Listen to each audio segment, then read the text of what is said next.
এই দিক তাকান মিয়া, শরীয়তপুরে তো লঞ্চে ভাইসা হি নাই, ডাকাইয়া পোলা, বুঝবার পারছেন? পীর বুজুর্গরা নাম দিয়েছে শরীয়তপুরি, আমার জন্মস্থান ঢাকা মিরপুর থানা বাগবাড়ি এলাকা বেটা। ওই যে ভাইসা হি নাই, তোমার মতন লঞ্চের টিকিট কেটে হি নাই যে তোমার মতন মৌলবী মনে করবো আমারে। আমাদের দেশে আফসোস, ইংরেজি শিক্ষকের বেতন 5,000 টাকা হইলেও গায়ে বাঁধে না, আর মৌলবী সাহেবের 2,000 টাকা দিতে গেলে আমার মতন মৌলবীরা ফতুয়া দিয়ে সর্বনাশ করে দেয়। মানে হ্যার চিন্তা হইলো মৌলবীরা খালি ভিক্ষা করে খাইব, দিয়া যান লহ আল্লাহ নবীজির নাম, এইটান করবো মৌলবীরা। আল্লাহ হেদায়েত দান করুক, আল্লাহ হেফাজত করুক। আরো জোরে বলেন। আমাকে পিছনে কত লাগছে, আমার পিছনে কুয়াকাটার পিছনে কি করতে পারছস? কিচ্ছু করতে পারবি না বেটা, যেইভাবে চলতেছি এইভাবেই চলতে থাকো। আল্লাহর সাহায্য আছে আমগুলোকে, মুরব্বীগো দোয়া আছে, এই জবানের মধ্যে মুরব্বীদের মুখের লালা আছে। আমরা ইসলাহ করার নামে ডং করি না, মানুষের ইসলাহ করে আর নিজে পিছলা হয়ে বয়ে রয়েছে।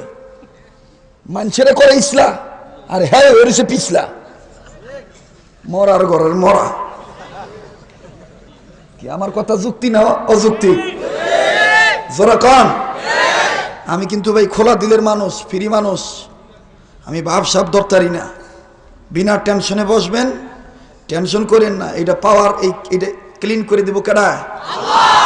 Speaking power of the clean god, Allah তাআলা এটা ক্লিয়ার করবে। একটু ধৈর্য ধরেন।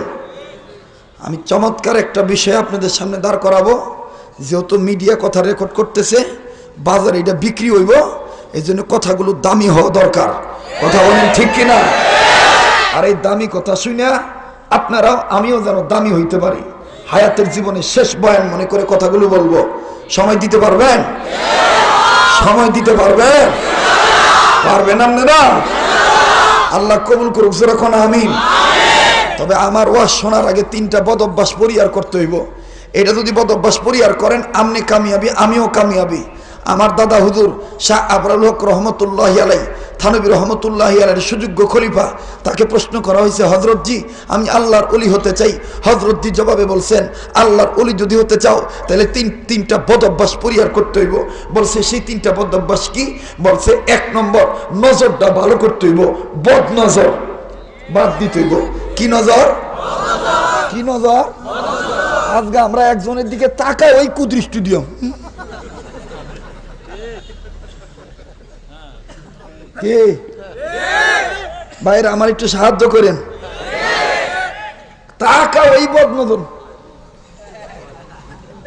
চেহারায় নুন নাই, লাগে যে হ্যাঁ খাইতে আইছে আমারে।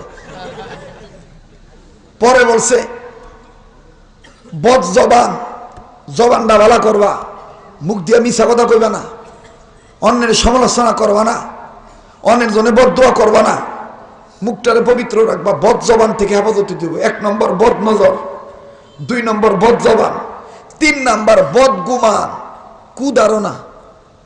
আজকে হিসাব করে দেখেন, আমি, আমনে, আমার বউ, আমার শাশুড়ি, আমার মা, বক্তা, শ্রোতা, নেতা, খেতা, সবই এই 3টা রোগের সাথে জড়িত। কথা কোন ঠিক কিনা? একজন আর একজনের দিকে নেক দৃষ্টিতে তাকাই না, তাকাই হইল বদ নজরে। কথা বলেন ঠিক কিনা? আমার কথাগুলো একটু চোক্কা চোক্কা ভাই, কষ্ট পাইলে মাফ করে দিয়েন। আর জীবনে দাওয়াত দেন আর না দেন, আজকে তো সুযোগ পাইছি। হ্যাঁ, তো এইবার আপনাকে জিগাইতে চাইতেছি, আমারে দেখা ওয়াজ শোনার মতন টেন্ডেন্সি, ফিলিংস, রুচি, স্পৃহা আছে না নাই? কারণ এই এলাকায় তো আমি জীবনে আই নেই। কোনটা খাইবেন, টক খাইবেন না জাল খাইবেন না মিষ্টি খাইবেন, কি খাইবেন এটা আমি কইতে পারতাছি না। এলাকা আগে আমার বুঝতে হইব। রুচি আছে? উর্দুতে একটা কথা আছে, ইয়ে আপনি